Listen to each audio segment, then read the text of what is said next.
Hey, what's up, guys? Welcome back to the channel. We're back again in another video. We're here to check out Ren Money Game Part 3. So this is the third and I believe the final part in the Money Game series. So let's go ahead and check this out if you guys want to watch the original video. Links in the description down below. Let's go. Play.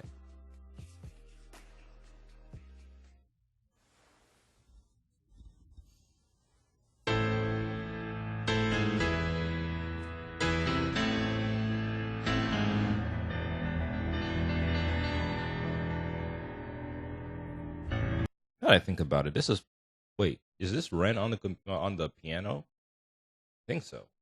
And if this is the case, what has there any all the ones I've checked out so far? I don't think I've seen them on a piano yet. Or am I forgetting?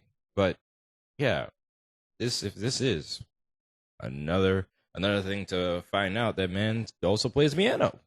Great. Human instrument.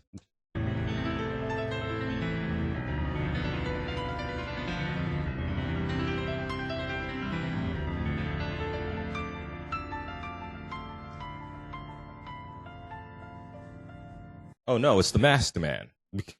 Oh, okay.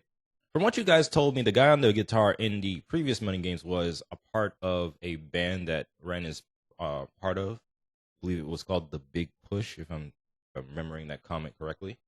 So I'm guessing this might be another person that's part of the band. Previous knowledge was to stay true.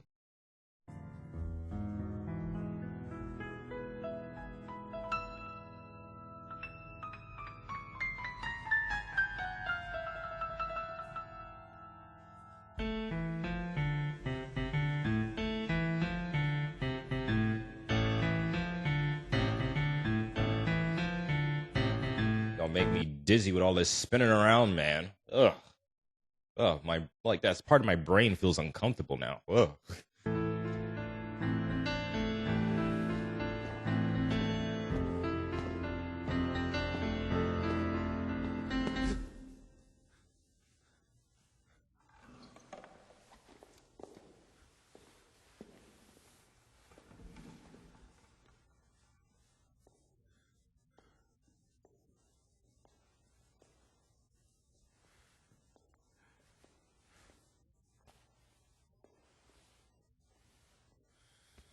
When we listened to part 1, I did make mention that this seems that the bag is a representation of society, and the people that are in said society are blind to the outside world.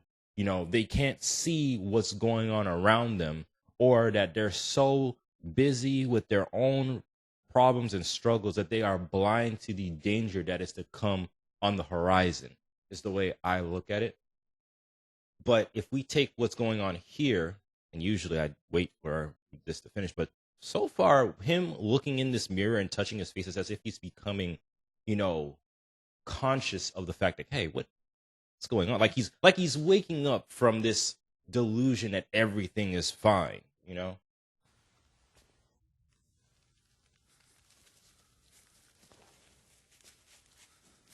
Taking it off.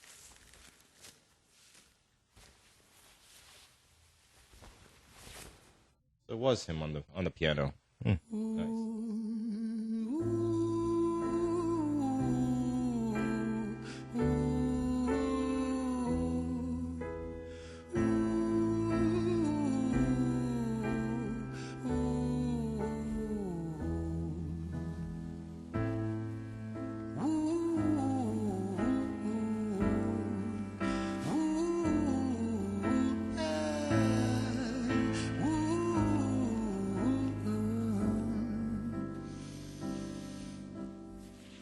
Tell you a story about a boy named Jimmy.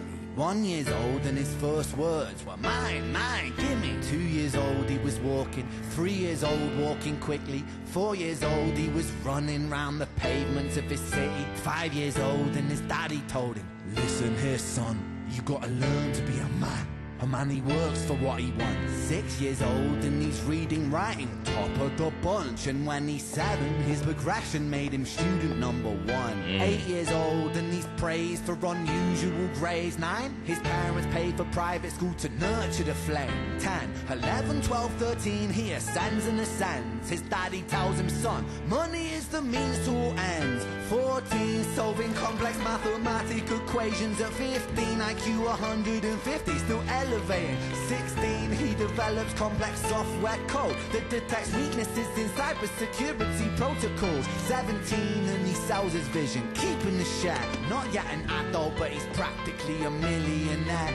18, and his daddy tells him, now you're a man. This world don't give a damn about you, so take all that you can. 19, he turns a profit, stocks and shares, invest in product. 20, double down deposits. 21, his income rockets. 22, he learns that truth is just an obstacle to wealth. If you manipulate the data, then the lie will sell itself. 23, a life of luxury, crystal and cocaine. 24, he makes the Forbes list, they're applauding his name. 25, and his daddy tells him, listen here, son, while you're sitting in that palace, that don't mean that you won. 26, a business shift, he switches business to arms. He's 27, dealing nuclear and shells in Iran. 28, inside the Senate, money bought him a seat. He's 29, a role of counsel in the president's suite. Now he's 30, his daddy says you're losing the race. You're just a servant to the king, not even in second place. 31, a big maneuver for his daddy's approval, moving imports over borders from the exports out of Cuba. 32, moving grams, growing kilos to tons. He's 33, filling warehouses with powder and guns. 34, turf war with nobody to stop it. Blind eye from the po-po inside of his pocket. How did we go from a child growing up, doing well for himself, practically successful at a very young age, now they're just going into the drug trade? Like, the shift was unexpected. Okay.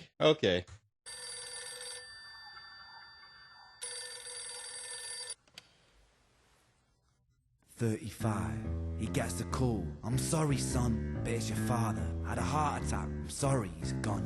36, getting pissed off, abusing his product. 37, eyes glazed, disposition demonic. 38, with a prostitute, a moment of passion, heating up a silver spoon and then chasing the dragon. 39, getting reckless and hungry for power. Daddy's words are still driving him to kill and devour. Makes a move against the cartel, but the strategy's flawed. They retaliate and leave him in a hospital ward. A bullet buried in his vertebra and one in his leg. The doctor sighs and says, I don't think you'll be walking again. Fuck.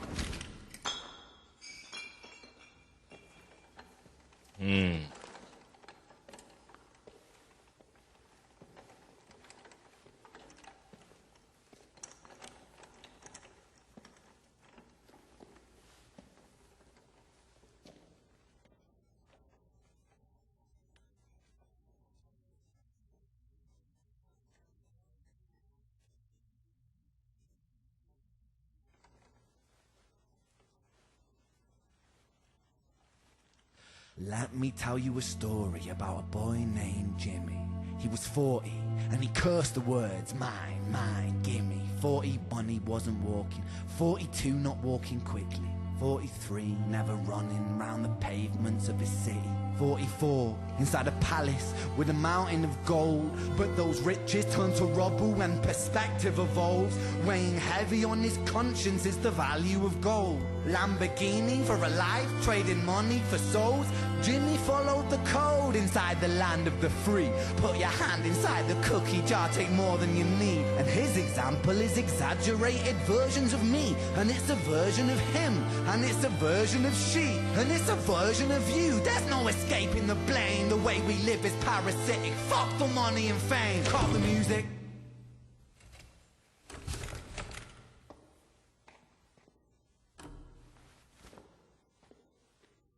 This isn't entertainment. This is real life.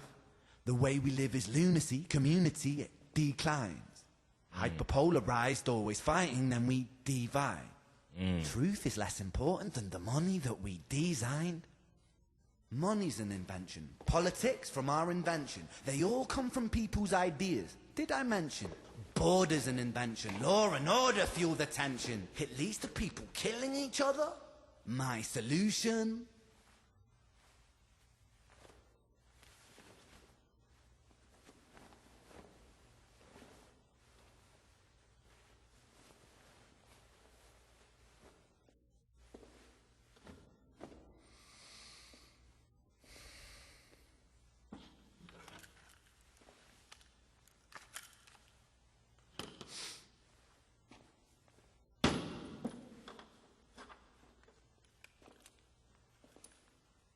Everything is subject to change. We could build utopias if individuals were taught to use their brains. But if we teach kids in schools to always be sheep and put themselves before the herd if there's more money for me, then there's no future I see where the humans survive with parasites inside a petri dish with cannibal minds. Mold will grow upon the surface and consume till it dies. And our fate could be the same without this story to the wise.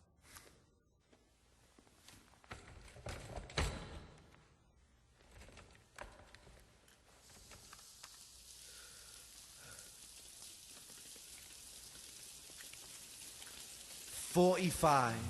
Jimmy comes home out of the rain, soaking wet upon a wheelchair, drinking again. He is everything he wants, he is fortune and fame. He's a fortunate fool with an unfortunate fate. With a 45 caliber aimed at his brain. 45 a fitting number cause his age is the same. Here's the words of his father, it's such a damn shame. Then he presses on the trigger of a money game.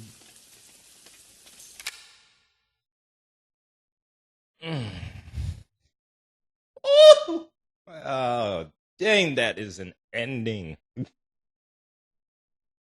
it all comes back on the trigger of a money game. And thinking about this entire story that he's laid out for it, isn't it true? Because if you think about it, this all started because of how the dad brought up Jamie. It's kind of hard to tell what the name is, but I think let's call it, say, Jamie. The reason why Jamie grew up the way he did was because of the way his father and his father's perspective on the world, and then transferred that onto Jamie. Jamie's trigger being a part of this money game is because of his father pulling that trigger. So go ahead and construct it in a way that I can at least explain it properly. Let's go ahead and look at the firearm or the 45 as a tool. Jamie's father used this tool and instilled these values into his son. Now, we can go ahead and say, like, these values and these ideas and thoughts and the way to look at life as a bullet. And he went ahead and he pulled the trigger and inserted these types of ideals, values, and thoughts and ideas into his son. Now his son has taken that because he's been hearing it all his life. So it's not just one. The overall concept is one bullet, but it was a consistent firing of these messages over the course of Jamie's life. Now that Jamie has grown up to this adult, he has become more and more. He started out on a very good path. Any parent, I believe, at least from my upbringing, that any parent would be proud to see that, hey, my son is doing successful for himself. He created this, he was able to sell it, and now he's making money. All your parents can ask for, or at least I hope all your parents would ask for, is for you to live well and be successful. But Jamie's father kept on pushing him and pushing him and pushing him until where Jamie ends up being corrupted by this money game, this pursuit, and this want for more and more money. The whole give me, I want more, take more than what you need. Hold on, let me go ahead and push this out the way real quick. He gets to the point where his father dies, and it just starts going downhill from here. it seems that he held his father in a very high regard. His father was a pillar for him. Like, he couldn't imagine not being able to fulfill all these things that his father kept on pushing him towards without him saying, I'm proud of you, son. And it almost seems like that's the case. It almost seems like his father was never satisfied with what his son did, from what I'm understanding from the story. In between, and the way that the progression seemed like, as if that Jamie, even in his adult years, seemed to be trying to gain his father's approval. And then when his dad died, it's as if that he died and he never got that, even on the man's deathbed. But he had an heart attack, and sometimes these things are sudden, so he probably never got that. So now that his dad is gone, and that pillar that he looked up to and he held in high regard is gone, now it's just going downhill. Then he ends up in that situation with the cartel, and next thing you know, he ends up injured and he becomes paralyzed. His dad died, he's paralyzed from the waist down, and it doesn't seem like he's married or has any kids or anybody in his life that would keep him grounded. So he's probably just alone, and now he's dealing with all these negative emotions. And he's also just exhibiting a lot of self-destructive behavior even beforehand. And it doesn't seem like he's gotten any help from when initially his dad had passed away, which had led him to the result that we saw at the end. Well, I do understand that, his father was giving his son the tools to try and make it in this world. The way that it was presented and the way it continued to present itself caused his son to fixate on it in a very unhealthy way, that now without him, he fell apart.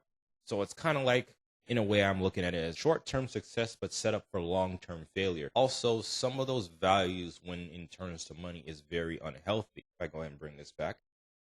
That's why when we were listening to Ren, and I would like for us to go ahead and listen to what Ren is saying here again. Go ahead and play it when he's taking off his jacket. We could build utopias if individuals were taught to use their brains. But if we teach kids in schools to always be sheep and put themselves before the herd if there's more money for me. And it's shame. Ain't that a shame? Like, we are teaching the next generation to be just as terrible and be just as selfish as the people who, if anything, poisoned the water for the rest of it. It's like that, poisoning the water. A generation before goes ahead and poisons the water, which then teaches the next generation to be just as diabolical and as disgustingly selfish as the last generation. And then the cycle just keeps on going until something happens to break it. Who will be the one to break that? Who's to say?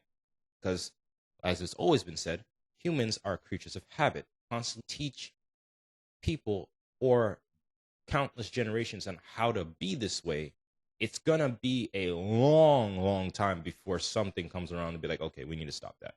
We need to do away with that, and it's doing nothing but harming us in the long run. But, hey.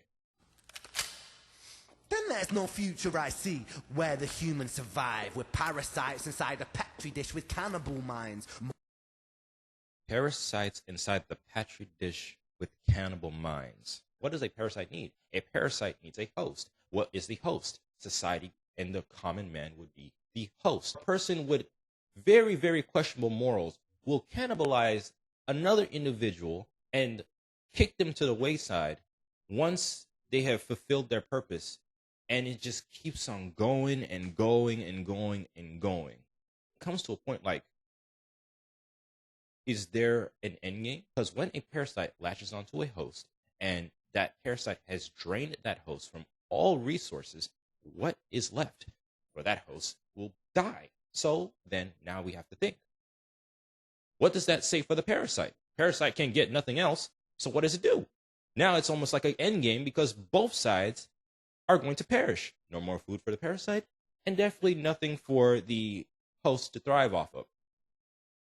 Okay? Mold will grow upon the surface and consumes till it dies. And our fate could be the same without this story to the wise.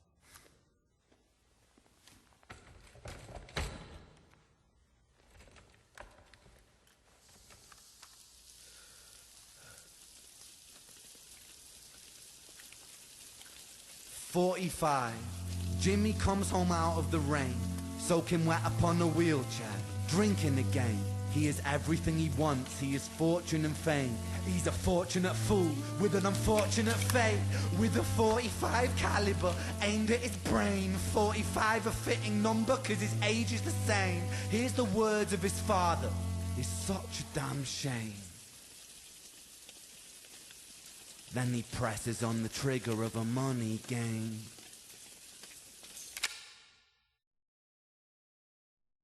I can only imagine to think that in the last moments of his life that he was thinking about all the things his father used to say to him. And now, in those last moments, thinking everything was meaningless up at this point in time. Like nothing had meaning. He had gained everything, but also had nothing as well. It reminds me of when my mom used to say, we used to quote the Bible saying, what does a man gain to sell his soul but to gain the world? You have money, status, you have fame and fortune, but you're also alone. And now that you got to this point, you sometimes wonder, what's next? And if there's nothing next, what do? You're no longer a regular individual. You can't just walk and talk and act like a regular individual. So what do you do next? And thinking about how money usually changes people and how it usually goes around, it will definitely go ahead and probably, lack of a better word, bite you in the ass.